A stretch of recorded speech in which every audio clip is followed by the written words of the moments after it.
안녕하세요. 결혼 1년 만에 이혼한 30대 여성입니다. 결혼 1년 만에 이혼한 게 무슨 자랑이라고 이렇게 사연까지 보냈냐 하실 텐데, 저라고 좋아서 보낸 게 아니에요. 솔직히 아직도 정말 친한 친구 몇 명한테를 제외하곤 이혼했단 말도 못 꺼냈으니까요. 그리고 그나마 제가 이혼한 걸 아는 친구들도 제가 어쩌다 1년 만에 이혼을 한 건지는 모릅니다. 남편이 짠돌이라서 이혼한다는 게 어찌나 쪽팔리던지 차마 말할 수가 없었거든요. 그리고 이제 와서 말이지만 결혼할 때만 하더라도 저는 남편이 짠돌이라는 게 싫지 않았어요. 아니, 오히려 좋다고 생각했죠. 허세만 가득해서 폼잡기 좋아하고 그래서 주변 사람들한테 하루가 멀다 하고 술 사고 밥 사가며 허풍 떠는 인간들보다 훨씬 낫다고 실리를 아는 사람이라고 생각했으니까요. 그런데 정말이지 뭐든지 간에 정도가 중요한 거였어요. 정도가. 이제 전 남편이지만 그래도 편의상 남편이라고 치고. 아무튼 저희 남편은요, 그냥 무조건 아끼는 사람이었어요. 심지어 누가 봐도 비효율적이고 비상식적인데도 말이죠. 그리고 지금 생각해보면 연애 때도 그랬어요. 기분이니 분위기니 하는 건 장사치들 농간에 놀아나는 거란 식이었고, 게다가 다행이랄지 저한테만 그랬던 게 아니고 그냥 세상 모든 사람한테 그랬거든요. 심지어 자기 부모님한테도 말이에요. 그러니까 저는 그게 문제라고 생각할 수가 없었습니다. 그냥 저 사람 성격이 원래 저런가 보다. 워낙 절약에 몸에 배서 그런가 보다. 그렇게만 생각한 거죠. 게다가 남편과 제가 연애를 하던 당시만 하더라도 그때는 저희 둘 다 중소기업에서 적은 임금을 받으며 다녔기 때문에 남편의 그런 태도에 크게 불편을 느끼지는 못했어요. 어차피 쓸래야 쓸 돈이 없었고 그렇다 보니 저 역시 싼 걸 찾아다니는 경우가 있었으니까요. 게다가 남편은 입버릇처럼 사치 부리지 말고 차곡차곡 모아서 노년에 재밌게 놀러나 다니며 살자고 했습니다. 그래서 더 남편의 씀씀이에 불만을 갖기보단 오히려 체계적이고 실속이 있다고만 생각했지. 이토록 지질이 궁상으로 살자는 뜻일 거라곤 감히 상상치도 못했네요. 아무튼 그렇게 남편하고는 2년의 연애를 하다가 남편 나이 32, 제 나이 30에 결혼 이야기가 나왔습니다. 그리고 그것도 돌이켜 따져보니 그 무렵 정부에서 신혼부부한테는 이런저런 세제 혜택을 줄 거라는 뉴스가 쏟아져 나왔던 때였어요. 그러니 아마 남편도 어차피 할 결혼이면 지금이 적기다 그런 생각을 했던 거 아닐까 싶은데 그거야 본인이 끝끝내 아니라고 하긴 하더라고요. 그리고 다시 본론으로 돌아와서 그래서 이제 프로포즈를 받았는데 사실 여자라면 다들 자기 나름대로 결혼식에 대한 어떤 환상 같은 게 있잖아요. 게다가 또 살면서 제가 드레스 입어볼 일이 있으면 몇 번이나 있겠나 싶었죠. 그런데 남편이 먼저 마치 선수라도 치듯이 하는 말이 요즘 스드메니 뭐니 그게 한두 푼이 아니라더라 하면서 그거 다 낭비네 어쩌네. 그리고 그런 말도 하다못해 저랑 둘만 있을 때 하면 그렇게까지 서럽진 않았을 텐데 드레스샵에서 그것도 직원들 앞에서 그런 소리를 해대니 제가 어찌나 민망하고 쪽팔렸는지 몰라요. 그래서 아닌 게 아니라 그때 파혼 이야기까지 나오기도 했었습니다. 눈치도 없고 배려심도 없고 초치는 소리나 해대는 부정적인 남자랑은 도저히 못 살 것 같다고 제가 헤어지자 했었거든요. 그런데 그때 이런 상황을 알게 되신 어머님께서 저를 따로 부르시대요. 참고로 앞서 말씀드린 대로 연애 때부터 남편이 워낙 짠돌이었잖아요. 그러니 남편이 자취를 한 것도 아니고 본가에서 부모님과 함께 살았음에도 불구하고 몇 번이나 그 본가에서 데이트를 하곤 했었죠. 그래서 자연히 어머님 아버님도 몇 번이나 뵀던 거고요. 아무튼 그렇게 어머님을 만났는데 어머님이 제 손을 꼭 쥐시고는 미안하다 하시더니 웬 봉투 하나를 건네주셨습니다. 남편에게는 말하지 말고 저 원하는 드레스랑 메이크업 하는데 보태라고 하시면서요. 그러니 정말이지 어떻게 보면 남편이 아니라 어머님 때문에 결혼을 했다고 해도 과언이 아니에요. 하지만 결혼 생활이란 게 결국 남편과 저 두 사람이 만들어가는 거잖아요. 그러니 지금도 돌이켜 생각해보면 제가 참으로 생각이 짧았다 싶어요. 그리고 하는 김에 좀 더 푸념을 해보자면 신혼여행도 말이죠. 저는 꼭 하와이로 가고 싶었거든요. 그런데 남편이 달러가 지금 얼마나 비싼 줄 아니 모르니 해대더니 무조건 일본을 고집하는 거예요. 엔저라서 무조건 지금 가는 게 이득이라면서요. 그리고 거기까지는 저도 남편 말이 아주 틀렸다고 생각하지는 않았습니다. 그래서 그래, 이번엔 일본 가고 하와이는 다음에 가자. 대신 신혼여행인 만큼 호텔은 좋은 곳으로 가자. 다른 건 몰라도 야경을 볼 수 있으면 좋겠다. 그랬더니 남편도 흔쾌히 걱정 말라며 자기가 그 정도 센스는 있는 사람이라나요? 그런데 일본에 도착하고 나서야 황당한 상황을 맞닥뜨렸어요. 저희가 4박 5일 동안 머물기로 한 호텔이 관광 호텔인 것도 부족해서는 떡하니 유흥가 한복판에 위치해 있더라고요. 게다가 야경은 무슨. 호텔을 둘러싼 수많은 술집 간판들이 내뿜는 네온 사인들이 제가 볼 수 있는 야경의 전부였지요. 너무 서럽고 화가 나서 위약금을 내더라도 당장 취소하고 좋은 데로 옮기자고 했습니다. 그랬더니 남편은 저를 달래거나 제 화를 가라앉히기 위해 노력을 하기는커녕 위약금을 내고 싶으면 제 돈으로 내라는 소리만 해댈 뿐이었어요. 그리고는 하루 종일 관광하고 다니면 호텔 와서는 자기 바쁠 텐데 그러면 침대만 푹신푹신 좋으면 됐지 뭐가 문제냐면서 저더러 까탈스럽게 굴지 말라나요? 진짜 신혼여행이고 나발이고 당장이라도 짐 싸서 그냥 집에 가고 싶은 심정이었습니다. 하지만 그때만 하더라도 솔직히 차마 용기가 나질 않았어요. 당장 친정부모님한테는 뭐라 말씀을 드리나 그런 생각도 들고 친정부모님은 제 부모님이시니 이해해 주신다 치더라도 친정부모님의 친인척분들부터 시작해서 제 주변 사람들은 도대체 무슨 생각을 할지 거기까지 생각이 미치니 결국 제가 할 수 있는 건 남편한테 어떻게 이럴 수 있냐고 원망을 토해내고 속상한 마음을 토로하는 것뿐이었죠. 그리고 그렇게 결국 저는 저대로 남편은 남편대로 기분이 상해서는 말 그대로 신혼여행을 망치게 된 거죠. 그리고 지금 생각해보면 그때부터 이미 남편에게 조금씩 정이 떨어지기 시작했던 것 같습니다. 그때부터 남편이 돈돈돈돈 할 때마다 뭐랄까 화가 나고 사람이 날카로워지는 게 한마디로 신경이 곤두서는 기분이었거든요.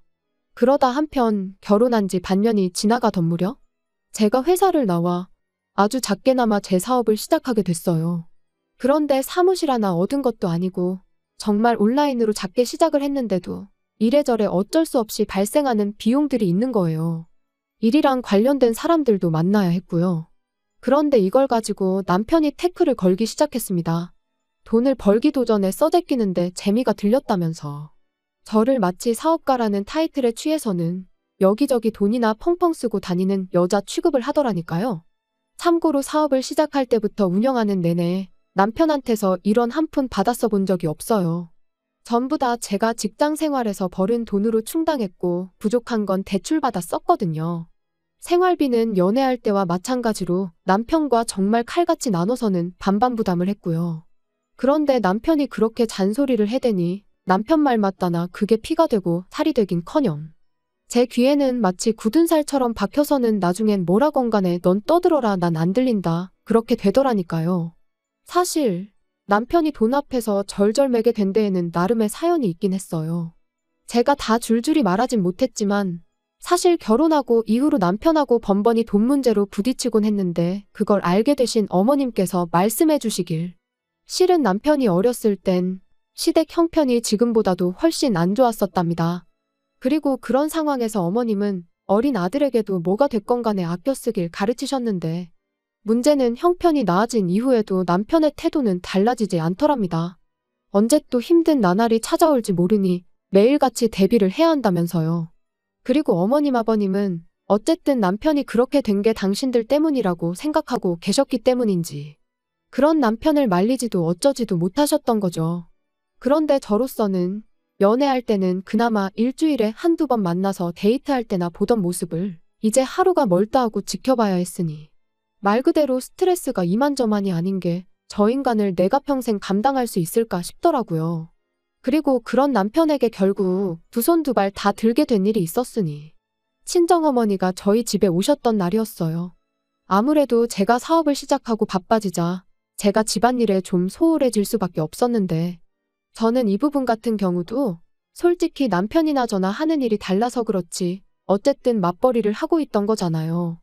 그러니 집안일도 무조건 제가 할 일이라고만 볼 수는 없다고 생각했고 그러니 집안일이 밀리는 것도 전적으로 제 책임이라고만 생각하지는 않았거든요. 그런데 저희 어머니께선 그래도 아내인 제가 너무 손을 놓고 있는 거 아닌가 싶으셨는지 저를 도와주신다고 반찬 몇 가지를 해오셨더라고요. 그래서 제가 감사한 마음에 얼마라도 드리려고 했는데 어머니께서 버럭 화를 내시며 친정엄마가 딸한테 이 정도도 못해주냐 하시더니 그냥 나가서 커피나 한잔 하자시대요. 그래서 어머니를 모시고 동네에서 핫하다는 카페에 갔습니다. 그리고 커피를 마시다 보니 가꾸어진 빵들이 나오고 있길래 집에 가서 드시라고 빵도 좀 사드렸지요. 그런데 그날 저녁 퇴근한 남편이 냉장고를 열어보더니 무슨 반찬이 이렇게 많냐면서 투덜투덜 이걸 다 제때 못 먹으면 돈 낭비니 어쩌니 잔소리를 해대는 게 아니겠어요? 그래서 제가 아니 그냥 기분 좋게 좀 먹으면 안 되냐? 왜 먹기도 전에 괜히 그런 소리를 해서는 사람 기분 나쁘게 하냐 하곤 받아쳤습니다. 그리고는 우리 엄마가 해다 주신 거니까 당신이 안 먹어도 내가 다 먹을 거니 걱정 말라 했죠. 그랬더니 남편도 이제 마땅히 할 말이 없었는지 입술만 삐죽거리더니 이내 식탁 위에 있는 빵을 보고는 저건 또 다 뭐냐고 묻더라고요. 그래서 어머니가 반찬도 많이 해다 주셨고 그래서 빵 좀 사드리면서 우리 먹을 것도 좀 샀다 했더니 순식간에 얼굴빛이 달라져서는 얼마치나 사드렸냐는 거예요. 그래서 저도 솔직히 왜 묻는지 그 의도가 뻔히 보였으니까 싸우기도 싫고 해서 금액을 속였습니다. 3만 원치 산 걸 10,000원어치만 사드렸다고요. 여담이지만 제대로 말했으면 100% 부부싸움감이었어요. 일전에도 이와 비슷한 일이 몇 번이나 있었거든요. 그리고 저는 그 정도 했으면 남편이 그냥 넘어갈 줄 알았는데 어이가 없게도 남편이 빵을 담아온 쇼핑백에 있던 전화번호로 전화를 걸어서는 저랑 저희 어머니가 다녀간 시간대를 얘기하며 얼마치나 샀는지 확인해 달라고 하는 게 아니겠어요? 기가 막힌 건 물론이고 동시에 어찌나 쪽팔리던지. 그리고 당연히 카페에선 저희 상황을 알 턱이 없었으니 고지고대로 말을 해줬고 말 그대로 난리가 난 거죠. 부부간에는 신뢰가 가장 중요한 법인데 제가 거짓말을 했다는 게 자기는 용납이 안 된다면서요. 그래서 저도 처음엔 미안하다고 했어요. 나쁜 의도가 있었던 건 아닌데 일전에도 이런 문제로 다툰 적도 있고 하니 나도 모르게 줄여서 말하게 됐다고 솔직하게 털어놓기도 했고요. 하지만 남편은 계속해서 그래도 거짓말을 한 건 용납이 안 되네 어쩌네 해대더니 결국은 돌고 돌아 또다시 제 씀씀이를 트집 잡기 시작했습니다. 그리고 만약 거기까지만 했더라면 저도 뭐 그런 이유로 하루 이틀 싸운 것도 아니고 그러니 그냥 평소처럼 너는 짓거려라 난 안 듣는다 하고 넘겼을지도 몰라요. 그런데 남편은 그걸로도 부족해서 급기야는 저희 친정어머니까지 걸고 넘어지대요. 누가 저딴 반찬은 해달랬다고 당신 멋대로 해오셔서는 자식한테 빵을 3만 원치나 받아가시냐면서 말이죠. 그리고 그 말을 들으니 그땐 저도 눈에 더는 뵈는 게 없었습니다. 막말로 친정어머니가 해주신 반찬을 3만 원치 빵하고 비교한다는 것도 무척 빈정이 상했는데 마치 저희 어머니가 저희 등에 빨대라도 꽂았다는 듯이 말을 하는 게 기가 막혔으니까요. 게다가 빵값은 제가 제 돈으로 냈지 남편 돈은 이런 한 푼 쓰지도 않았는데 왜 저렇게 생난리를 치는지 납득할 수가 없었죠. 그래서 남편더러 치졸하고 쪼잔한 인간이라고 그러니까 네 주변엔 사람도 없고 승진도 못하는 거라고 쏘아붙였습니다. 맨날 돈 1, 2만 원에 절절매고 그리 궁상을 떠니 일이 잘 풀릴 리가 있냐고. 오던 복도 달아나겠다고 아주 구질구질하다고요. 그랬더니 이제 자기 승진 못한 걸 왜 들먹이냐며 또 악다구니를 쓰는데 그 꼴이 얼마나 사납던지 더는 상종도 못하겠다 싶대요. 그래서 이튿날 그 길로 시댁에 찾아가 지난밤 남편이 내뱉은 말들을 어머님 아버님께 전하고는 저는 이런 쫌생이랑은 더는 못 산다고 했어요. 그랬더니 결국 팔은 안으로 굽는다고 어머님께서 그래도 남편이 결국엔 다 저랑 잘 살아보려고 자기 나름의 방식으로 애를 쓰는 거라며 저더러 너무 나쁘게만 생각하지 말라나요? 그리고는 어머님이 뭐 따끔하게 혼을 내주시겠다는데 제가 남편이랑 이런 일로 부딪힐 때마다 어머님한테 하소연을 해가며 살아야 한다 생각하니 그것도 막막한 게 어차피 헤어질 거면 한 살이라도 젊을 때 헤어지는 게 낫겠다 싶었습니다. 그래서 그 길로 남편한테 짐 챙겨서 나가라고 했어요. 어차피 월세니까 네가 안 나가면 내가 나갈 거고 그럼 너 혼자 월세 다 내고 살아야 한다면서요. 그랬더니 이 쫌생이 남편이 말로는 헤어지기 싫다면서도 짐 싸서 나가더라고요. 솔직히 어떻게든 저랑 살아보겠다고 발악이라도 하던가 아니면 저한테 매달리기라도 했다면 저도 흔들렸을지도 모르는데 끝까지 남편답게 행동해주니 저도 뭐 흔들리고 말고 할 것도 없이 쉽게 마음을 정리할 수 있었습니다. 그런데 이런 이야기를 주변 사람들한테 다 하자니 너무 길고, 그렇다고 앞뒤 다 잘라먹고 빵값 3만 원 때문에 이혼했다 하자니 그건 너무 쪽팔리고, 그래서 이래저래 말은 못한 채 이혼녀로 지내고 있네요. 그리고 뭐 후기라고 하긴 그렇지만 남편도 남편인데 어머님한테 연락이 아직도 오기는 합니다. 원래 남자는 평생 구슬리며 사는 거라고, 그래도 적어도 다른 남자들 마냥 술, 담배 안 하고 여자 문제를 일으킨 것도 아닌데 저더러 다시 한번 생각 좀 해보지 그러냐면서요. 아마 어머님이 보시기에도 그나마 전화되니까 자기 아들이랑 살았다 싶으시니 저를 붙잡으시는 거겠지요? 물론 저는 조금도 흔들리지 않고 있습니다. 오히려 그런 연락이 올 때마다 그때 헤어지길 정말로 잘했다는 확신만 들어요. 이제 제가 식구든 친구들이든 만나면 누구 눈치 볼 거 없이 기분 좋게 밥도 한번 살 수 있고, 보고 싶은 공연도 이따금씩 보러 다니고 자유롭게 사는 지금이 너무 행복하니까요.